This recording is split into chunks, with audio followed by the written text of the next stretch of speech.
नमस्कार, स्वागत है आपका। आपके साथ मैं हूं सुरभि तिवारी और आज है रविवार और हर शनिवार और रविवार हम लाते हैं आपके लिए हेल्दी इंडिया, क्योंकि हमें है आपकी सेहत का ख्याल।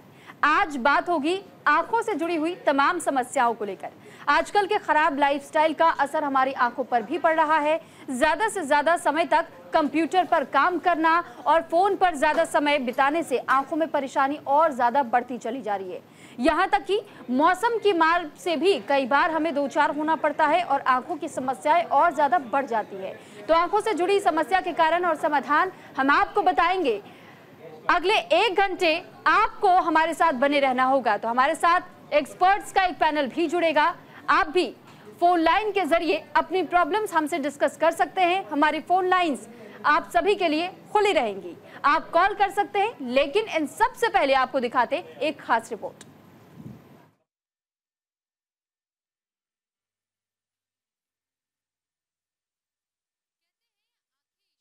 दिन है जिसे हम न केवल पूरी दुनिया देख सकते हैं, बल्कि इन्हीं आंखों के जरिए हमारा किसी भी चीज को देखने का नजरिया तय होता है। लेकिन जरा सोचिए, क्या हो अगर आपके इन्हीं आंखों में समस्या हो जाए, आपको आंखों से संबंधित परेशानियों से दो चार होना पड़ जाए, तो सोचिए क्या स्थिति होगी। अक्सर मौसम बदलने के साथ आंखों से जुड़ी कई समस्याएं हो सकती हैं, जैसे दर्द और थकान, दृष्टि में धुंधलापन, सर दर्द, पलकों का फड़कना, आंखों से पानी आना शामिल। अगर इस तरह की कोई समस्या होती है, उस स्थिति में डॉक्टर की सलाह जरूरी हो जाती है। अमूमन उम्र बढ़ने के साथ आंखों की बीमारी होने का जोखिम बढ़ जाता है, लेकिन केवल उम्र के साथ ही आंखों में समस्या नहीं होती, बल्कि कई और भी कारण हो सकते हैं। मसलन ग्लूकोमा का पारिवारिक इतिहास होने से आपको इस बीमारी के होने का जोखिम बढ़ जाता है। जिन लोगों को डायबिटीज है, उनमें डायबिटिक रेटिनोपैथी नामक स्थिति विकसित हो सकती है, जो उनके रेटिना को नुकसान पहुंचा सकती है। कुछ लोगों को तब तक नहीं पता चलता है कि उन्हें दृष्टि संबंधित समस्या है, जब तक आंखों की जांच के दौरान इसका पता नहीं लगा ले। फैली हुई आंखों की जांच में आपके रेटिना, ऑप्टिक तंत्रिका, आंखों के दबाव और बहुत कुछ की जांच जरूरत होती है और जांच की भी जाती है। नेत्र रोगों का जल्द से जल्द पता लगाकर और सही ट्रीटमेंट के जरिए आंखों से संबंधित परेशानी से बचा जा सकता है। कई मामलों में देखा गया है कि समय से इलाज नहीं होने पर लोग अंधेपन तक का शिकार हो जाते हैं। इसके लिए जरूरी है समय रहते डॉक्टर से सलाह लेकर उचित इलाज करवाएं। आज कई बार समस्या इतनी बढ़ जाती है कि आपको अधिक रुपए खर्च करके अलग अलग प्रकार के ट्रीटमेंट या सर्जरी करवानी पड़ सकती है। जैसे अपवर्तक सर्जरी का एक प्रकार लासिक है। कॉर्निया प्रत्यारोपण, क्षतिग्रस्त कॉर्निया को प्रतिस्थापित किया जाता है। सूजन संबंधित नेत्र स्थिति का उपचार करती है। आंखों की मध्य परत की गंभीर समस्या का इलाज सर्जरी के जरिए। वहीं आज के समय में जिस तरह हमारी जीवन शैली में परिवर्तन हो रहा है, ऐसे में कई लोगों को और बच्चों को भी आंखों की रोशनी से जुड़ी दिक्कतें हो सकती हैं। वहीं उम्र से पहले कई लोग में मोतियाबिंद की भी शिकायतें देखी जाती है। मोतियाबिंद आपकी आंखों के लेंस को धुंधला कर देता है, जिससे दृष्टि धुंधली हो जाती है और अंधेपन का भी शिकार होना पड़ सकता है। जैसे जैसे आपकी उम्र बढ़ती है, आपकी आंखों में प्रोटीन एक साथ चिपकते जाते हैं और धुंधलापन पैदा करते हैं, जिससे सही तरीके से देख पाना चुनौतीपूर्ण हो जाता है।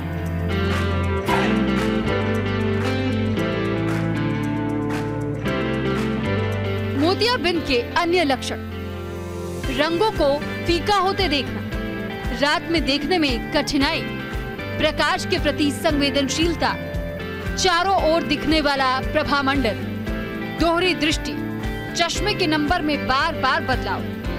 तो चलिए बिना देर किए डॉक्टर्स के पैनल से जान लेते हैं आंखों की समस्या का क्या और कैसे होता है उचित इलाज।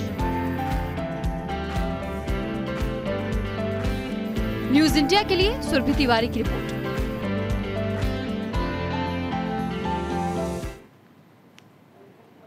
तो आपने खास रिपोर्ट देख ली और इस वक्त हमारे साथ डॉक्टर्स का एक खास पैनल भी जुड़ चुका है। सबसे पहले मैं आपका डॉक्टर से तारुफ करवा देती हूँ। डॉक्टर सौरभ चौधरी डायरेक्टर है आई केयर हॉस्पिटल से हमारे साथ जुड़ चुके हैं। बहुत स्वागत है सर आपका। और हमारे साथ नीतू जैन आयुर्वेदाचार्य भी हमारे साथ जुड़ चुकी है। बहुत स्वागत है मैम आपका भी। Doctor Richa Gupta senior consultant है ग्लूकोमा और कैटरैक्ट सर्विस से जुड़ी हुई, आपका भी बहुत स्वागत है मैम। सबसे पहले शुरुआत हम इस प्रोग्राम की हेल्दी इंडिया में इसी बात को लेकर के करेंगे कि आखिर कितने प्रकार की आंखों का दिक्कतों का सामना हमें करना पड़ सकता है, आंखों में कितने प्रकार के फ्लूज हो सकते हैं या फिर इन्फेक्शंस हो सकते हैं। तो ये सबसे पहले हम जानेंगे डॉक्टर ऋचा से। डॉक्टर ऋचा, सबसे पहले आपसे जवाब जानेंगे।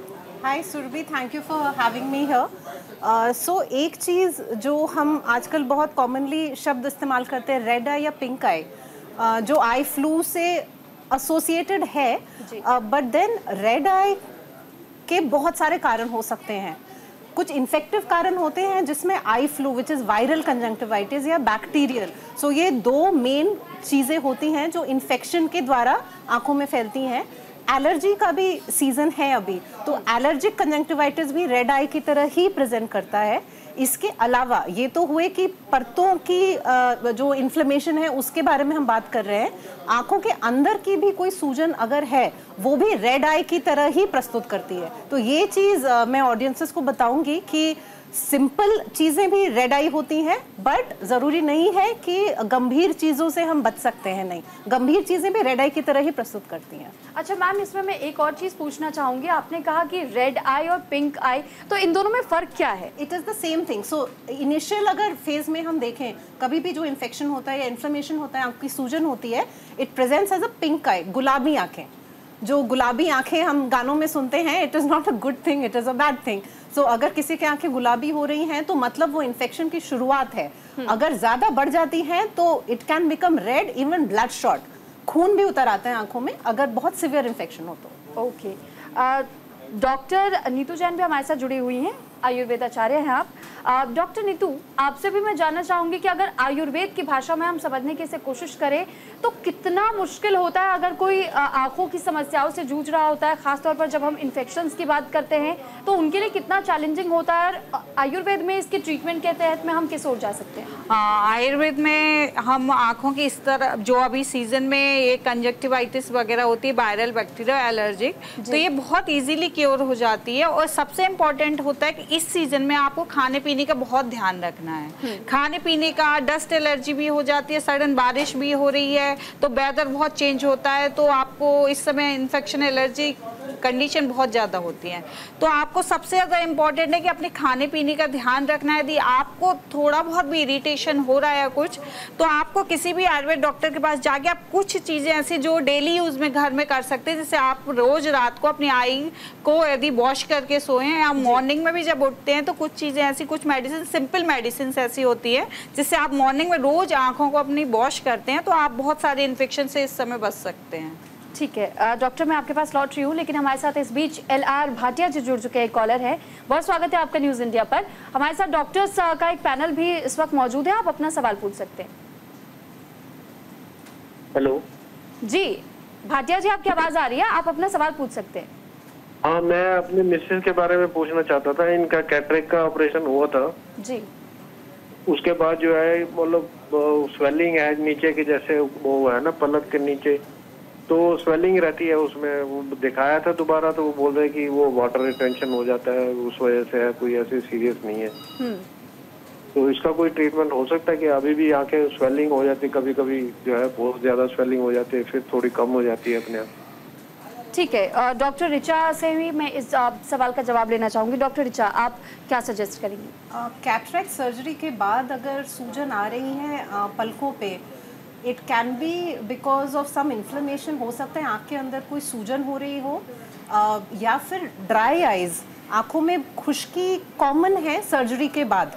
तो आई फ्लू मुझे नहीं लगता आई फ्लू से रिलेटेड है ये बेटर रहेगा सर आप अपने डॉक्टर से ही कंसल्ट करें, बिकॉज वो बेहतर बता पाएंगे कि आंखों के अंदर की सूजन है तो उसमें मेडिसिन जो आपको ऑपरेशन के बाद दी गई थी, स्टीरॉइड्स वगैरह, वो थोड़ा सा और लंबा खींच के डालना पड़ेगा। वो I think it is better if you consult your doctor. Okay, thank you. Thank you. ठीक है, बहुत शुक्रिया आपका हमारे साथ जुड़ने के लिए। और हम अपने तमाम कॉलर से ये कहना चाहेंगे कि इस वक्त फोन लाइन्स आप सभी के लिए खुली हुई हैं।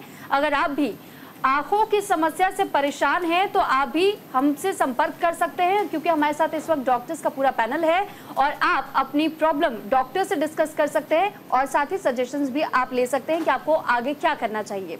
हमारे साथ इस वक्त डॉक्टर सौरभ चौधरी भी जुड़े हुए। डॉक्टर सौरभ, क्योंकि हम जिक्र कर रहे थे कि कैसे मौसम के बदलने के साथ साथ में तो कई सारे इन्फेक्शन से हम रूबरू होते ही हैं, लेकिन इस बीच हम ये भी देख रहे हैं कि जैसे जैसे जनरेशन में बदलाव आया है और हमने स्मार्टफोन्स का यूज़ करना शुरू किया है, तो ऐसे में स्क्रीन टाइम हम बहुत ज़्यादा स्मार्टफोन्स पर देने लगते हैं तो लोग कहते हैं कि आपकी आंखें बहुत जल्दी ख़राब हो जाती है, उम्र के पहले आपको चश्मा लग जाता है। स्क्रीन टाइम की अगर बात की जाए तो स्क्रीन टाइम के हिसाब से क्या बाउंडेशंस होनी चाहिए?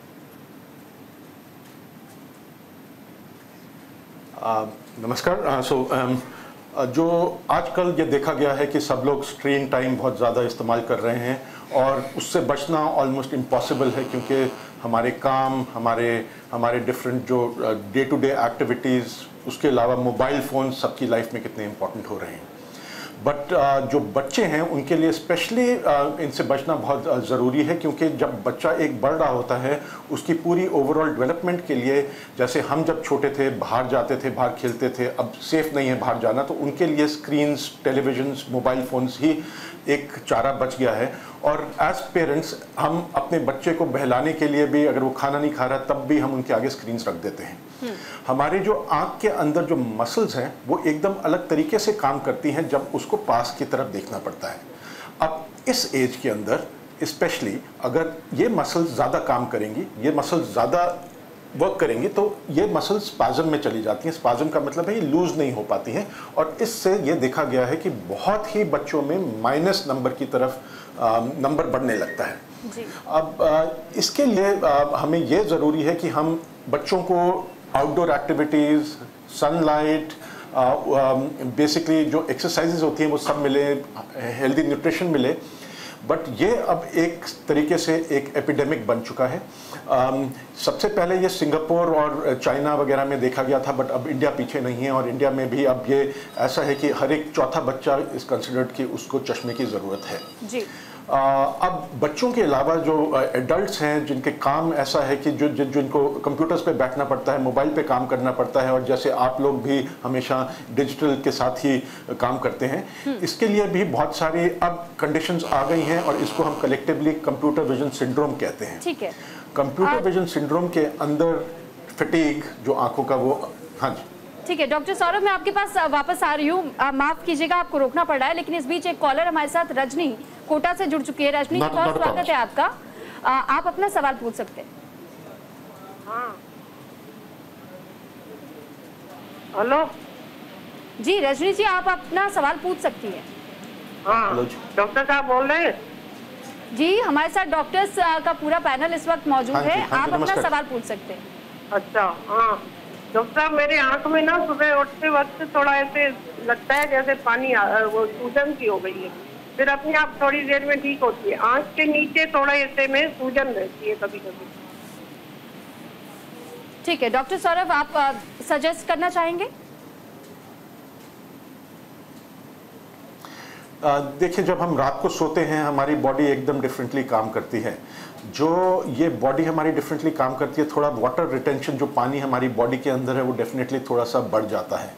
अब जो आँख की सूजन की बात हो रही है, ये मैं सूजन नहीं कहूँगा इसको, मैं कहूँगा ये पफिनेस है। पफिनेस का मतलब है कि जो नॉर्मल वाटर कंटेंट है हमारी बॉडी में बढ़ जाता है। कई लोगों की क्योंकि लिड थोड़ी सी कमज़ोर होती है, उसमें ज़्यादा दिखाई देता है कि पानी भर रहा है बॉडी के अंदर। बाकी लोग, जैसे कोई यंगर होता है, क्या है, उनकी भी बॉडी के अंदर वो पानी इकट्ठा होता है लेकिन दिखता नहीं है। तो सूजन का मतलब है कहीं इन्फ्लेमेशन होना, सूजन का मतलब है जैसे कहीं मच्छर काटा या चोट लगी या कुछ हुई जिसकी वजह से तकलीफ हुई। बट ये जो है ये सूजन नहीं कहूँगा मैं इसको।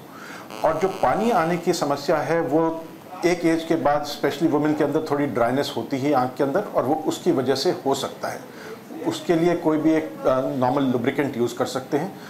एक और चीज़, अपना ब्लड प्रेशर वगैरह नपवा लें, उसको देख लें कि ब्लड प्रेशर तो कहीं हाई तरफ नहीं जा रहा, एक वो चीज़ रूल आउट करनी ज़रूरी है।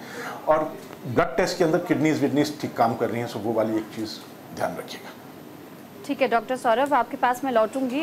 डॉक्टर नीतू भी हमारे साथ लगातार बनी हुई है। डॉक्टर नीतू, आपसे समझना चाहेंगे कि अगर आयुर्वेद के अनुसार हम ये जानने की कोशिश करें, आपने जिक्र भी किया कि कई बार जब आंखों में इरिटेशन होता है और आंखों को फ्रेश करने के लिए हम आंखों में पानी का छिड़काव कर लेते हैं, लेकिन आज के वक्त में लोगों का ये कहना है कि पानी भी पूरी तरीके से प्योर फॉर्म में नहीं आ रहा है टैप में, तो टैप वाटर का इस्तेमाल ना करें। तो ऐसे में क्या किया जाए?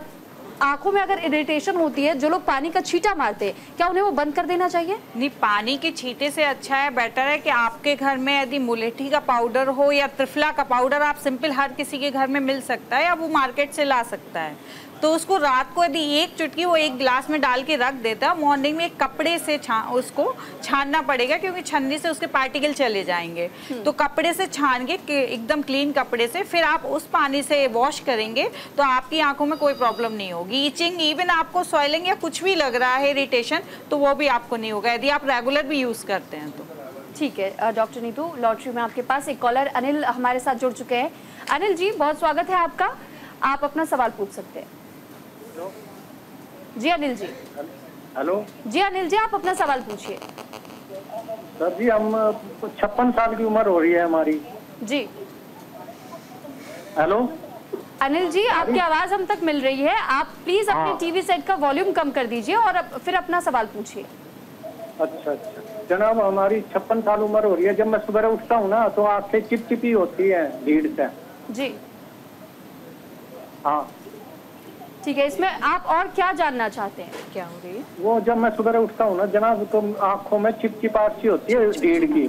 जी ठीक है, तो इसका सॉल्यूशन हम जान लेते हैं। डॉक्टर नीतू, आपसे ही जानना चाहेंगे कि अगर आयुर्वेद से हम जानें कि कैसे ये चिपचिपाहट दूर की जा सकती है। यदि आपकी आंखों में चिपचिपाहट हो रही है तो आप डेली यही करिएगा, रोज रात को पानी में थोड़ा सा तिफला, एक चुटकी से ज़्यादा नहीं होना चाहिए, और उसको डाल के मॉर्निंग में उसको छान के उससे आंखों को रोज वॉश करना है। और दूसरी चीज़, आप चावल, उड़द की दाल, ये आप और दही, ये 3 चीज़ें अभी बिल्कुल बंद कर देंगे तो आपको एक हफ्ते 3 से 4 दिन में आराम हो जाएगा बिल्कुल। देखिए, घरेलू नुस्खा है, आपको बिल्कुल आजमाना चाहिए। और क्योंकि अगर हम ज़्यादातर यही देखते हैं कि खास तौर पर जैसे जैसे उम्र का पड़ाव बढ़ता चला जाता है, ऐसे में लोग ये कोशिश करते हैं कि जितना दवाइयों से दूर हो सके आप घरेलू नुस्खे अपना सके, तो ये भी बहुत अच्छी बात है, अच्छा उपाय है, आप ज़रूर करके देखिएगा, कोशिश कीजिएगा। और इस वक्त हमारे साथ इंद्र कुमार, एक कॉलर कर्नाटका से जुड़ चुके हैं। बहुत स्वागत है इंद्र कुमार जी न्यूज इंडिया पर, आप अपना सवाल पूछ सकते हैं। मेरे एक आंख से मेरे को कम दिखाई दे रहा है जी, तो मैंने इधर डॉक्टर से सलाह ली थी। डॉक्टर लोगों ने बोला था कि 35,000 के 10 इंजेक्शन लगाना पड़ेंगे। जी आप अपना प्रश्न एक बार फिर से दोहराइए। मेरे को एक आंख में खून का जमाव हो गया था जी, तो मैंने यहाँ हॉस्पिटल में डॉक्टर से सलाह ली थी। उन्होंने बोला था कि 35,000 के 10 इंजेक्शन लगाने पड़ेंगे। ठीक है, तो मैंने इंजेक्शन नहीं लगाए हैं एक आंख में और गोली से मेरा खून का जमाव कम हो गया, परंतु कम दिख रहा है उस आंख से। ठीक है, मैं डॉक्टर रिचा से इस सवाल का जवाब लेना चाहूंगी। डॉक्टर रिचा, इनकी आंखों में एक आंख से इन्हें कम दिखता है और इनका ये कहना है कि एक आंखों में खून का जमाव हो चुका है, तो इसके लिए वो क्या कर सकते हैं? सर, खून का जमाव अगर आँख के पर्दे पर है तो उसके कारण आँख में सूजन वगैरह आ सकती है पर्दे के ऊपर। तो अभी तो मैं चाहूँगी आप जल्द से जल्द अपने आई स्पेशलिस्ट से प्लीज़ मिलें, क्योंकि अगर खून की नलियाँ अगर फट गई हैं पर्दे की तो उसमें आँख में काफ़ी ज़्यादा प्रभाव पड़ता है उसका। और इसमें अगर शुरुआती दौर में मैं बोलूं तो कुछ ड्रॉप से ये ठीक हो सकता है, वरना आंखों के अंदर एक इंजेक्शन लगाने की ज़रूरत पड़ती है। तो इसके लिए ज़्यादा अगर समय बीत जाता है तो इसका रिज़ल्ट बहुत बढ़िया नहीं होगा। तो आप प्लीज़ अपने डॉक्टर से जल्द मिलें, आई डॉक्टर से, और इस दौरान ट्राई करें कि आपका ब्लड प्रेशर और बाकी जो बॉडी के पैरामीटर्स हैं वो सब सही हो। ब्लड प्रेशर का बहुत इस पर असर पड़ता है, तो बीपी को डेफिनेटली कंट्रोल करना है आपको। तो यानी अगर कोई भी ऐसे पेशेंट है, उनकी आंखों में ब्लड क्लॉटिंग जैसी समस्या हो रही है, बहुत ज़्यादा इचनेस है या फिर आंखों में सूजन बहुत लंबे समय से है, तो आप डॉक्टर्स के सजेशन मानिए और नियर बाई आपके जो भी आई स्पेशलिस्ट डॉक्टर्स हैं उनके पास जाइए और उनसे इस बीमारी का इलाज आप पता कीजिए कि आपको क्या करना चाहिए। साथ ही इस वक्त हमारे साथ डॉक्टर अभिषेक भी हमारे साथ जुड़ चुके हैं स्टूडियो से। रेटिना कंसल्टेंट है आप मैक्स सुपर स्पेशलिटी हॉस्पिटल से। बहुत स्वागत है सर आपका। सर सबसे पहले सवाल देखिए, आंखों से जुड़ी हुई जो समस्याएं हैं हम उनको लेकर के सवाल भी पूछ रहे हैं। अब तक हम ये भी जान चुके हैं कि स्क्रीन टाइम के बाउंडेशंस के तहत हम कैसे अपने आप को कंट्रोल में रखें। डाइट में भी मैम ने जैसे बताया कि डाइट में भी बहुत ज़्यादा चेंजेस करने की ज़रूरत होती है और डॉक्टर ऋचा ने भी ये बताया कि किस तरीके से हमें अपनी आंखों का ध्यान रखने की बहुत ज़्यादा ज़रूरत होती है। तो मैं आपसे ये समझना चाहूँगी, जब हम डाइट का जिक्र करते हैं तो क्या ऐसी चीज़ें हैं जो अगर हम खाते हैं, हर रोज़ अपने डाइट में शामिल कर ले तो हमारी आंखें बिल्कुल हेल्दी रहेंगी?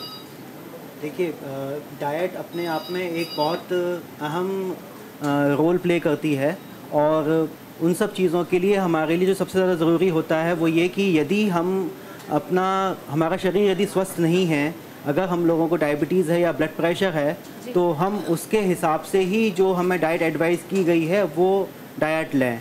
और साथ ही साथ नियमित रूप से व्यायाम करना भी हम सब लोगों के लिए एक उम्र के बाद में काफ़ी ज़रूरी हो जाता है, जिससे हमारा शरीर स्वस्थ रहे और फिर हम अपने बाकी शरीर के संरचना को देखते हुए अपनी आँखों को भी स्वस्थ रखें।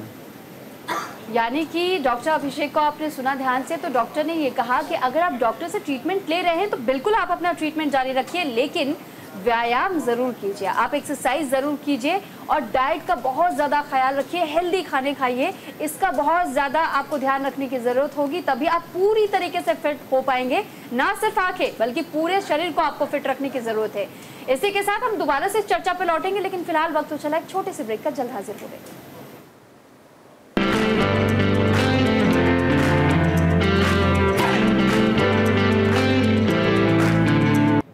ब्रेक के बाद एक बार फिर आप सभी का स्वागत है। लगातार हम आपको ये बता रहे हैं कि किस तरीके से अगर मौसम बदलने के साथ आपको भी आई इन्फेक्शन बहुत ज़्यादा परेशान कर रहा है तो फिर आप कैसे इस वक्त हमारे साथ फोन लाइंस के जरिए जुड़ सकते हैं, क्योंकि हमारे साथ इस वक्त डॉक्टर्स का एक बड़ा पैनल मौजूद है और आप आई प्रॉब्लम से रिलेटेड कोई भी सवाल पूछ सकते हैं। तो चलिए एक बार फिर से मैं डॉक्टर्स का रुख करूंगी, लेकिन उससे पहले एक कॉलर हमारे साथ कोटा से रजनी जुड़ चुकी है। रजनी जी बहुत स्वागत है आपका, आप अपना सवाल पूछ सकती है। डॉक्टर साहब से बात हो रही है? जी जी जी, आप अपना सवाल पूछिए। हाँ, मेरी ना आँख में सुबह जब उठती हूँ तो मेरे को थोड़ा ऐसे नीचे से थोड़ी देर 1 सेकंड के लिए थोड़ी बंद सी होती है, फिर खुल जाती है, पर नीचे से ना, नीचे के हिस्से में मतलब आँख से नीचे थोड़ी सी ऐसे साइड में सूजन सी लगती है और कभी कभी नहीं चिपचिपा सा लगता है। शाम के टाइम भी कभी कभी ऐसे धुंधला हो जाता है। फिर अपने क्या आप ये कहना चाह रही कि आपकी आंखें बहुत ज्यादा फड़कती हैं या फिर काफी देर तक बंद रहती है और उसके बाद खुलती है? नहीं नहीं, फड़कती भी नहीं है, काफी देर बंद भी नहीं रहती है। सुबह उठते वक्त एक आंख खाली थोड़ी सी बंद होती है, फिर धीरे धीरे खुलती है, मतलब खुल तो जाती है पर नीचे से ऐसे थोड़ी सूजन सी रहती है। ठीक है, तो डॉक्टर अभिषेक मैं आपसे इस सवाल का जवाब लेना चाहूंगी कि ऐसे में इन्हें क्या करना चाहिए, आप सजेशन दीजिए। देखिए, आँखों की समस्या के लिए अगर हम सीधे शब्दों में बोलें तो इस तरह से कॉल पर डिस्कस कर पाना थोड़ा सा मुश्किल होता है, हम लोगों को जवाब दे पाना भी मुश्किल होता है, क्योंकि जो हम प्रत्यक्ष रूप से देखते हैं वो एक अलग चीज़ होती है। लेकिन इस उम्र में जो भी चीज़ें आती हैं वो आम तौर पर आँखों में खुश्की या फिर ड्राइनेस को वजह से काफ़ी ज़्यादा चीज़ें होती हैं।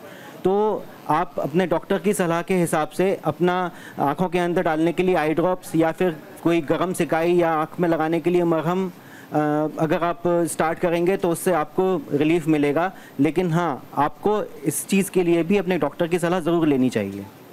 ठीक है, तो उम्मीद हम यही करेंगे कि आप सबसे पहले तो किसी एक अच्छे डॉक्टर के पास जाइए और आप अपना आई चेकअप करवाइए, ताकि उस समस्या को और ज़्यादा करीब से डिटेल में समझा जा सके कि आप इस वक्त किस परेशानी से जूझ रहे हैं, ताकि आपको सही उचित इलाज समय पर मिल जाए। और इस बीच डॉक्टर अभिषेक से मैं एक सवाल जरूर करना चाहूंगी, क्योंकि डॉक्टर अभिषेक देखिए इससे पहले हम डाइट का जिक्र कर रहे थे और माफ कीजिएगा डॉक्टर सौरभ से मैं ये सवाल करना चाहूंगी, क्योंकि डॉक्टर अभिषेक ने इस बात का जिक्र किया कि डाइट में बहुत ज्यादा बदलाव लाने की जरूरत है, लेकिन क्या हर उम्र के अनुसार हमें डाइट में परिवर्तन करने की जरूरत है, या अगर हम एक डाइट को फॉलो करते हैं बचपन से लेकर और बुढ़ापे तक तो भी इसमें कोई दिक्कत नहीं है? देखिए, कुछ भी चेंज करना ऐसे डाइट का रोल डेफिनेटली है डिफरेंट एजेस में। जब बच्चे होते हैं, बच्चों को ज़्यादा न्यूट्रिशन चाहिए होती है, ज़्यादा विटामिन चाहिए होती है, बॉडी ग्रो कर रही होती है। जैसे जैसे बॉडी ग्रो करती है वैसे वैसे आँख भी ग्रो कर रही होती है।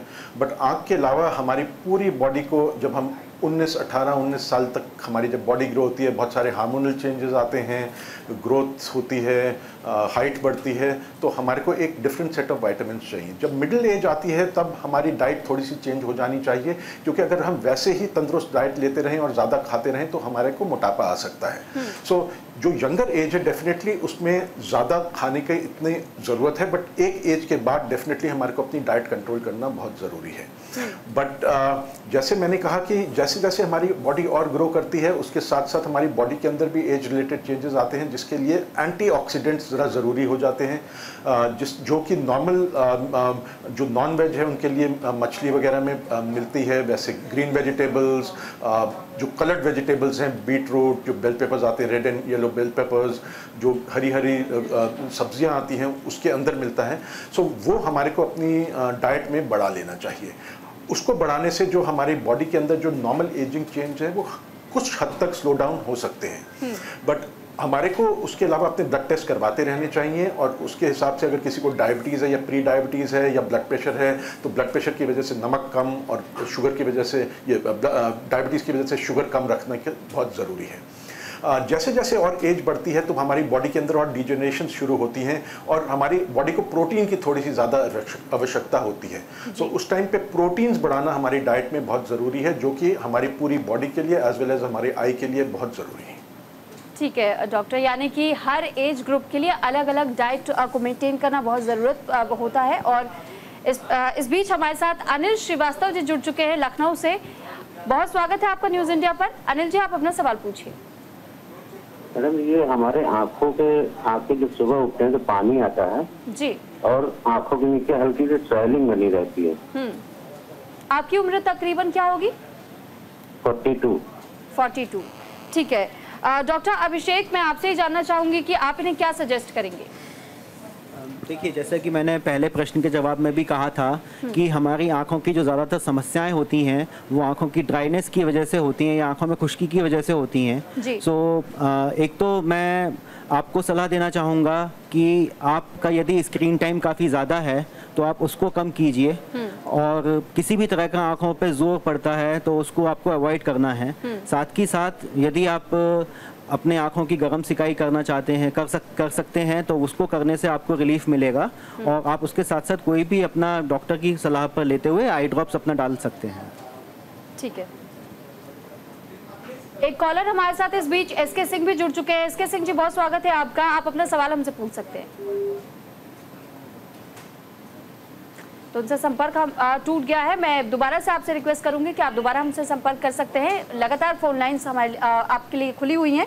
और डॉक्टर नीतू, क्योंकि हम आयुर्वेद के नज़रिए से भी अगर देखते हैं तो बहुत सारे ऐसे हमें रास्ते नज़र आते हैं। घरेलू उपाय भी हमें कहा जाता है कि अगर आप बचपन से ही घरेलू उपायों को आप आजमाते हैं और हर रोज़ अपने डाइट में चाहे परिवर्तन करना हो या फिर आँखों का कैसे ध्यान रखना है, स्क्रीन टाइम कितना कम रखना चाहिए। लेकिन एक और चीज़ हमने बहुत बार सुनी है, आप बहुत ज़्यादा मात्रा में पानी पीजिए, आपकी आंखें बहुत हेल्दी रहेंगी।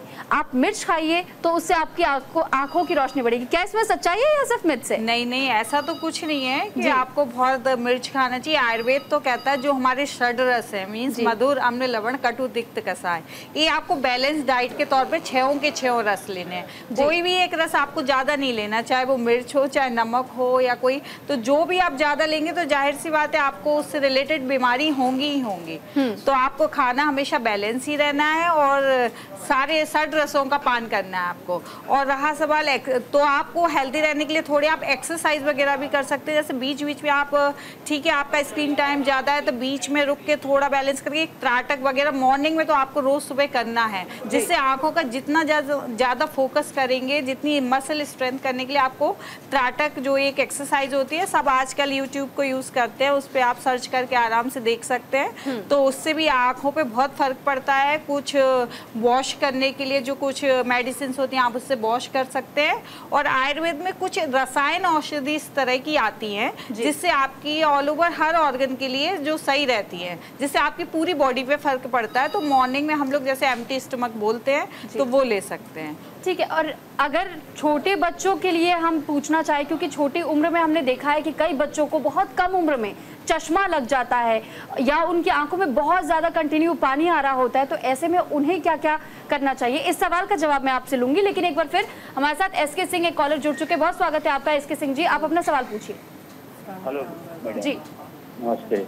नमस्ते। मेरी उम्र 75 साल है जी। मैं सुबह जब जगता हूँ उठ करके तो मैडम आंखों में जो है जलन होती है, पानी आता है, धुंधला दिखाई देता है जी। इसके लिए क्या उपचार?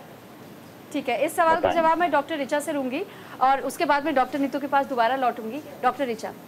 सर, आपकी जो जिस उम्र में हैं आप, आंखों में कई बदलाव आते हैं उम्र के हिसाब से। उसमें एक मोतियाबिंद होता है, सफ़ेद मोतिया। तो अगर आप कह रहे हैं कि रोशनी कम हो जाती है तो वो एक कारण हो सकता है। अगेन वो आपके डॉक्टर ही बताएंगे, स्पेशल इंस्ट्रूमेंट्स होते हैं, उससे देख के ही वो बता सकते हैं अगर आपको सफ़ेद मोतिया हो रहा है या नहीं। बाकी जो पानी वगैरह आ रहा है तो आँख में कुछ ग्रंथियाँ होती हैं जो पलकों पे होती हैं, अगर वो ब्लॉक हो जाती हैं तो ये चीज़ें उसके बाद होती है। तो उसके लिए भी आपको गर्म सिकाई करनी है। कुछ भी ऑयली, कुछ भी पेट्रोलियम या कोकोनट ऑयल या अगर ऑइंटमेंट आप ले सकते हैं अपने डॉक्टर से, उसके साथ आपको पलकों की मालिश करनी पड़ती है। तो उससे ये ग्रंथियां खुल जाती हैं, ऑयल का प्रभाव बढ़ जाता है और इससे ये सारी समस्याएं आपकी ठीक हो सकती हैं। पर जो रोशनी आप कम बोल रहे हैं, जो आपको दृष्टि आपकी कम है, उसके लिए प्लीज़ अपने डॉक्टर से संपर्क करें, क्योंकि सफ़ेद मोतिया, काला मोतिया, कई ऐसी बीमारियाँ हैं जो उम्र के साथ आती हैं और उनको देखना ज़रूरी है। ठीक है। अच्छा डॉक्टर ऋचा, क्योंकि आपने जिक्र किया काला मोतिया और मोतियाबिंद, देखिए हम सफ़ेद मोतिया या फिर मोतियाबिंद के बारे में तो जानते हैं, लेकिन काला मोतिया क्या है? तो सुरभि, ये बहुत बड़ा मिसकंसेप्शन है कि मोतिया एक ही होता है, सफ़ेद काला कुछ भी नहीं होता, मोतिया मोतियाबिंद है, ऐसा नहीं होता। देयर आर 2 डिजीजेस, 2 अलग अलग किस्म की बीमारियां होती हैं। एक होता है सफ़ेद मोतिया जिसको कैटरैक्ट बोलते हैं, पर ये आप अगेन ध्यान में रखिए, ये बीमारी नहीं है, it's a age related process. जो बॉडी हमारी एज हो रही है, जैसे हमारे बाल सफ़ेद हो रहे हैं, वैसे ही आंखों में ये बदलाव आता है, हमें सफ़ेद मोतिया होता है। तो इसका ऑपरेशन जब हम करते हैं, लेंस बिठाते हैं आँख के अंदर, अगर बाकी आँख में और कोई दिक्कत नहीं है तो रोशनी आपकी पूरी की पूरी वापस आ जाएगी। एक दूसरी बीमारी है जिसको बोलते हैं काला मोतिया या काला पानी या ग्लोकोमा। ये एक बीमारी है, खतरनाक बीमारी है, क्योंकि अगर इसको हमने सही टाइम पे नहीं पकड़ा तो इससे नस पूरी सूख जाती है और अंधापन हो जाता है। दिक्कत ये है कि इस ग्लोकोमा का कोई लक्षण नहीं होता, there is no symptom of glaucoma. तो ये आपको जब आप रूटीन चेकअप में जाते हैं, 40 के एज के बाद कॉमन होता है, तो अगर आप 40 के उम्र के ऊपर हैं, अपने डॉक्टर से रेगुलर चेकअप साल में एक बार कराना चाहिए। डॉक्टर आपकी सारी चीज़ों के लिए आपका चेकअप करेंगे। ठीक है डॉक्टर ऋचा, लौट रही हूँ मैं आपके पास। डॉक्टर नीतू, आपसे मैं चाहूँगी कि आप अपना जवाब प्लीज़ कंप्लीट कीजिए। हाँ, तो बच्चों को एक तो सबसे इम्पोर्टेंट है कि जो अभी डॉक्टर साहब ने बोला था कि हमें मोबाइल से एक तो दूर रखना है, जो सबसे इम्पोर्टेंट है, जो हम बच्चों को आजकल सबसे ज़्यादा देते हैं। और दूसरी चीज़, बच्चों की डाइट पे भी बहुत ध्यान रखना है, क्योंकि अभी सपोज़ मेरे पास मैं रोज़ 150 पेशेंट देख रही हूँ, तो मैं देखती हूँ उसमें से 50 बच्चे तो आ ही जाते हैं, तो सबकी डाइट बहुत मतलब अनबैलेंस्ड है। प्रोटीन डाइट तो बच्चे इवन लेते ही नहीं है, कुछ भी खा रहे हैं। तो एक बहुत ध्यान रखना है कि बच्चे की डाइट में प्रोटीन डाइट ज्यादा होनी चाहिए। और फिर बच्चों को यदि किसी बच्चे की आंखें ज्यादा वीक हो रही हैं तो इस केस में क्या होता है, आयुर्वेद में एक पूरी अलग से ब्रांच होती है शालाक्य, ENT जो करके एलोपैथ में होती है, आयुर्वेद में शालाक्य करके। तो उसमें प्रॉपर पूरे ट्रीटमेंट हर कंडीशन के लिए आयुर्वेद में होते हैं। इवन कोई भी डिजीज हो तो फिर उसका ट्रीटमेंट बहुत अच्छे से हो सकता है। बाकी यदि आपको आईसाइट अच्छी रखनी है तो प्रॉपर बच्चे को एक्सरसाइज करानी है। बाहर आउटडोर एक्टिविटीज बच्चों के लिए बहुत ज्यादा होनी चाहिए। इसमें इवन ऑस्ट्रेलिया में एक सर्वे भी हुआ था बहुत सारे पेशेंट्स बच्चों पे कि जो बच्चे बाहर खेलते हैं उनकी आइज बहुत अच्छी है, उनको इवन चश्मा बहुत लेट लगता है, लेकिन जो बच्चे इंडोर ही रहते हैं तो उनको बहुत जल्दी आई साइट उनकी वीक होती है। इसमें काफी लंबा सर्वे हुआ है। डॉक्टर नीतू, क्या कोई मसाजिंग पॉइंट्स हैं आंखों के आसपास जिससे भी हम अपनी आंखों को हेल्दी रख सकते हैं? नहीं, मसाजिंग पॉइंट तो आंख के आसपास हम कोई भी ऐसी नहीं बताते हैं, कोई भी नहीं करते। सिंपल वॉश करने के लिए और कुछ घी वगैरह जो हमारे यहाँ होते हैं मेडिकेटेड, उससे सिंपल हम हल्का सा उसको बॉईल करके जरूर कॉटन का कपड़ा कुछ भिगो के थोड़ा आंखों के ऊपर रखने के लिए बोलते हैं, क्योंकि आंख के आसपास हम उतनी ज्यादा सिकाई भी नहीं कर सकते हैं। तो बस यही। और कुछ खाने के लिए हम लोग मेडिकेटेड घी वगैरह प्रिस्क्राइब करते हैं और रसायन औषधियाँ। ठीक है, लॉटरी में आपके पास डॉक्टर। इस बीच हमारे साथ एक कॉलर मनोज जुड़ चुके हैं कटिहार से। मनोज जी, बहुत स्वागत है आपका, आप अपना सवाल पूछ सकते हैं। हाँ जी, मैं मनोज सिंह बोल रहा हूँ। आप लोगों को नमस्कार। जी नमस्कार। और मैं अपने विषय में नहीं जानना चाह रहा था, मेरी बेटी है जी। हाँ जी, उसका चश्मा जो है -11 और एक का -14 है। तो बहुत सारे YouTube चैनल और डॉक्टर का दावा है कि हम चश्मा हटा सकते हैं। क्या ये सही है? क्या हम लोग उस दिशा में उधर जा सकते हैं? क्या इसके लिए कुछ कर सकते हैं? ठीक है, और दोनों की उम्र क्या होगी? वो 26 है जी। आपने कहा कि 2 बच्चियां हैं, दोनों बच्चियों की? एक बच्चे की दोनों एक ही बच्ची है, बट उसके एक आंख का -11 है। ठीक है। और दूसरे का -14। अच्छा ठीक है। डॉक्टर सौरभ, आपसे मैं इस सवाल का जवाब लेना चाहूंगी।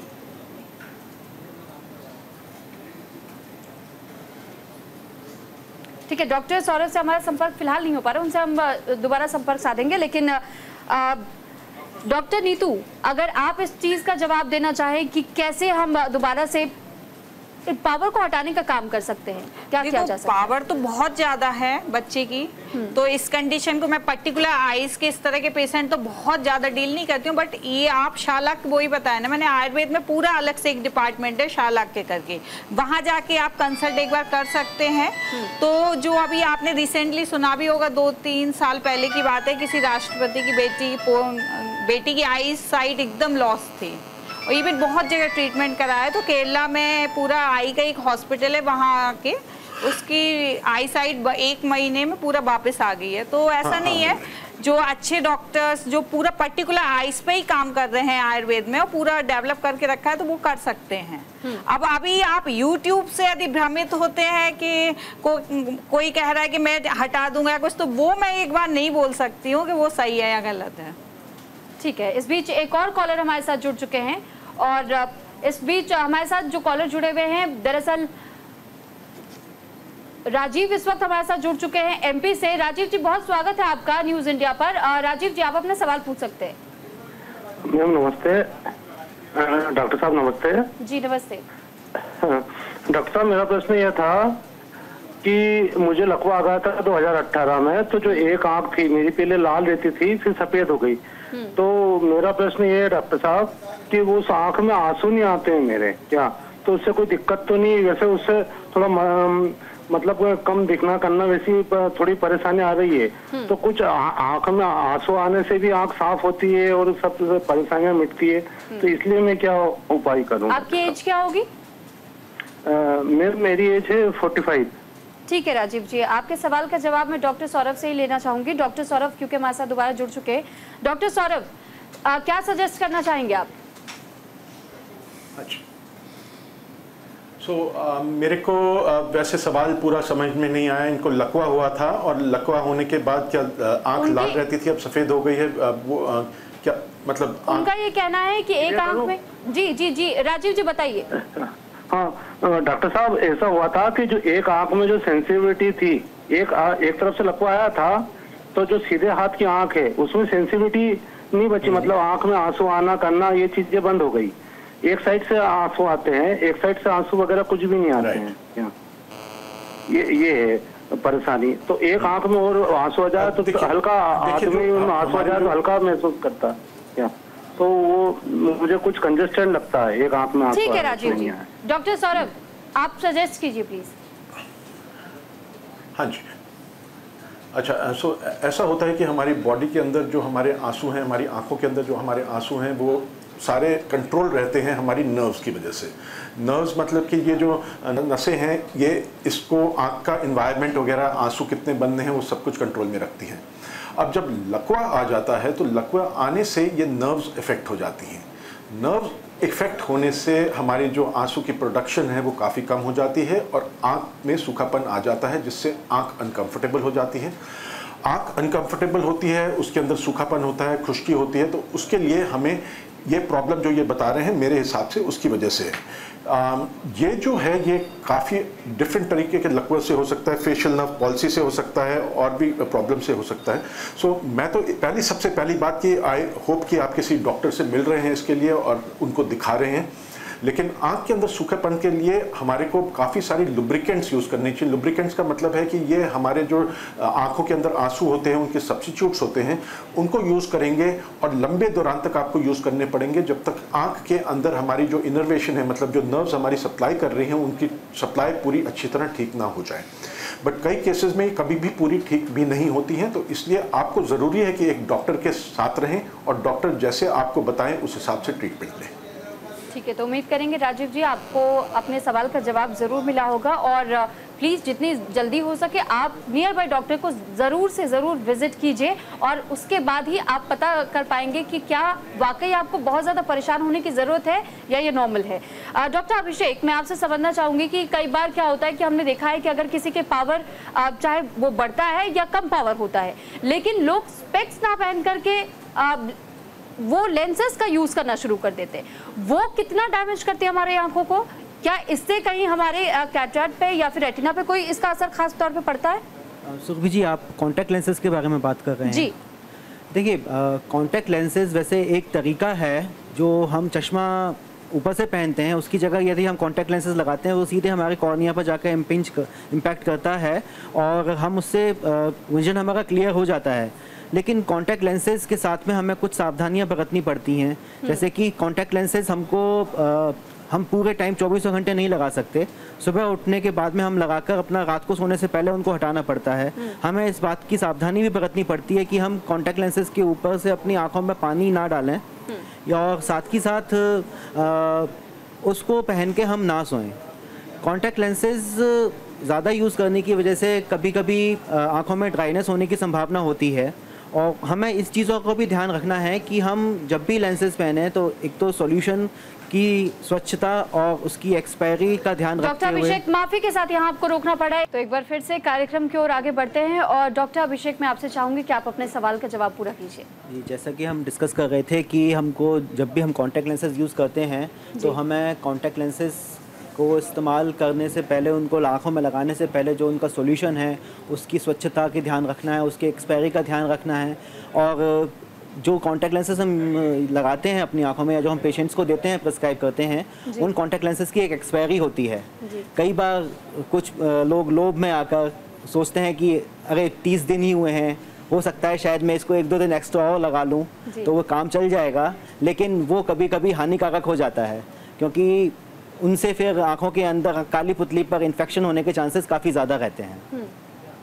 ठीक है, तो यानी कि अगर कोई भी कॉन्टैक्ट लेंसेज यूज़ करता है तो इसका बहुत ज़्यादा ख्याल रखिए कि आपकी आंखों में बहुत ज़्यादा ड्राइनेस हो सकती है कई बार, लेकिन इसके लिए भी आपको इस बात का ध्यान रखने की ज़रूरत है कि आप दिन के समय में अगर इस्तेमाल कर रहे हैं तो कितने घंटों के लिए इस्तेमाल कर रहे हैं। रात को सोते वक्त बिल्कुल भी ना पहने, बाहर अगर धूप हो तो हमेशा तभी भी अवॉइड करना चाहिए।